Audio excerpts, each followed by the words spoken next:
한화 이글스는 최근 10년간 대부분 하위권을 맴돌았습니다. 특히 2021년 이후부터는 8위, 10위, 9위를 할 정도로 항상 하위권에 있던 팀이었죠. 하지만 2024년 올해 한화 이글스는 가을 야구에 대한 의지를 엿볼 수 있습니다. 국내 최고의 투수 코리안 몬스터 류현진이 복귀했으며 FA로 72억의 안치홍을 영입했습니다. 또한 김강민, 이재원 등도 영입했으며 전체 1순위 황준서까지 뽑으면서 올해 5강 후보로 한화를 꼽는 전문가들이 많았습니다. 이를 반영하듯 한화는 3월 초반 7연승하며 1등으로 치고 올라갔고 많은 팬들의 기대를 한몸에 받는 듯 했습니다. 지금까지도 한화 이글스는 홈전 경기 매진을 기록할 정도로 대전 팬들의 응원 열기는 뜨겁습니다. 하지만 4월 22일 현재 한화의 순위는 7위까지 내려왔습니다. 5할 승률도 못 지키고 있죠. 그 이유는 무엇일까요? 현재 한화 이글스의 문제점과 올해 한화 이글스가 가을 야구를 위한 방안을 이야기해보겠습니다. 우선 한화는 10개 구단 최고의 국내 선수 선발진을 보유하고 있습니다. 선수들의 면면만 봐도 대단한 선수들이죠. 류현진, 문동주라는 리그 최고의 선수를 보유하고 있으며 작년 부진했던 김민우도 올해 부활하면서 류현진급의 투구를 보여주고 있습니다. 황준서 또한 전체 1순위에 걸맞는 뛰어난 활약을 하고 있죠. 국내 선발 3명도 꾸리기 어려운데 한화는 용병 포함 6선발까지 운영 가능한 행복한 고민에 빠져 있습니다. 그럼에도 불구하고 한화가 치고 가지 못하는 이유, 첫 번째는 빈약한 타선입니다. 한화는 예전부터 타팀들에 비해 타격과 수비가 약했습니다. 올해는 안치홍을 영입했고 용병타자 페리자 또한 최고의 활약을 펼치고 있지만 나머지 선수들이 역할을 못해주고 있습니다. 작년에 최고의 활약을 펼쳤던 노시환조차 올해는 작년만큼 활약을 해주고 있지 못합니다. 90억 FA 첸성 또한 몸값에 걸맞은 활약을 못하고 있는 상황입니다. 한화에서 공들여 키운 정은원, 하주석의 경우에도 생각만큼 성장해주지 못하고 있습니다. 국가대표급 이루수와 유격수로 성장 가능성을 보여주었던 한화의 미래라고 이야기하던 이 둘은 현재 2군으로 내려갔을 만큼 상황이 좋지 않습니다.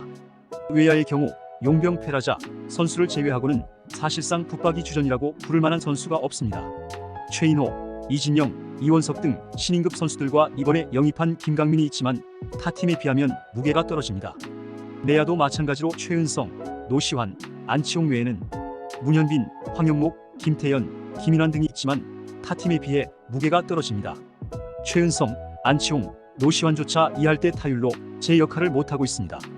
즉 안치홍 영입 효과가 조금 있긴 했지만 올해도 여전히 한화 타선의 타격, 주로 수비력은 10개 구단에서 제일 약하다고 볼 수 있습니다.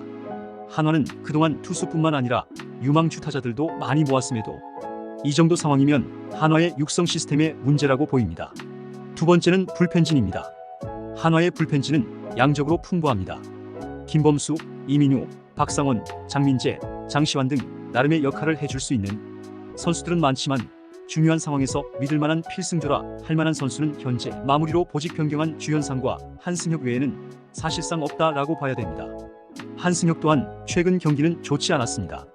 작년 전체 1순위 김서현 또한 제구력 문제로 다시 2군으로 내려갔습니다. 이러다 보니 선발 투수가 어느 정도 해줘도 불펜진으로 인해 역전패하는 경우가 많아지고 있습니다. 식물 타선의 허약한 불펜진까지.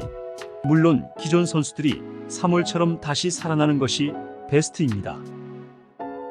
하지만 현재로서는 이 난관을 헤쳐나가기 위해서는 결국 트레이드밖에 없어 보입니다. 하지만 타팀에서 관심 가질 만한 트레이드를 할 만한 자원도 사실상 거의 없습니다. 한화는 선발 투수가 강한 만큼 선발 투수를 트레이드 카드로 활용하는 것이 분위기를 바꿀 수 있는 유일한 방법이라 생각합니다. 류현진, 문동주, 황준서를 판매할 리는 없어 보이며 그럼 김민우 선수가 있는데 어떤 팀에 가서도 15승은 할 수 있는 선수입니다. 타팀에서도 국내 1, 2선발을 할 수 있는 선수인 만큼 선발이 약한 타팀과의 트레이드를 타진해 볼 수 있습니다.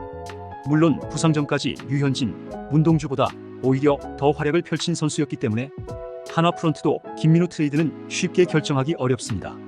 한화 팬들에게도 사랑을 받는 선수이기 때문에 반대가 클 것이라고 봅니다. 그럼에도 한화의 분위기 반전을 위해 초대형 트레이드가 필요할 수 있습니다. 트레이드 시장에서 선발 투수는 상당히 귀한 자원입니다.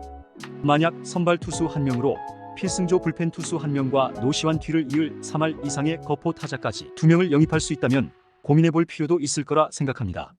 한화는 올해에도 육성으로 가서는 안 됩니다. 분위기 반전이 필요해 보입니다. 하지만 또 하나의 문제가 있습니다. 세 번째 문제는 한화 프런트진입니다. 한화의 팬들은 감독과 한화의 프런트진에 대한 불만이 많습니다. 4월 21일에 진행한 삼성과의 경기에서도 감독의 투수 운영 실패로 인해 경기를 내주게 된 경우입니다. 이렇게 감독의 운영에 의해 경기를 내주는 부분들이 있습니다. 전력차에 의해 지는 건 어쩔 수 없습니다. 하지만 잘못된 운영으로 인해 경기를 지게 되면 추후에도 팀 분위기나 사기에도 영향을 미치게 됩니다. 이런 것들을 바꾸지 않는 한 올해 한화 이글스의 가을 야구는 어려울 것으로 보입니다. 여러분들은 올해 한화 이글스의 가을 야구 가능성과 올해 가을 야구를 위한 방안을 어떻게 보시나요? 트레이드를 한다면 누구를 보내고 누구를 데려와야 할까요? 댓글로 남겨주세요.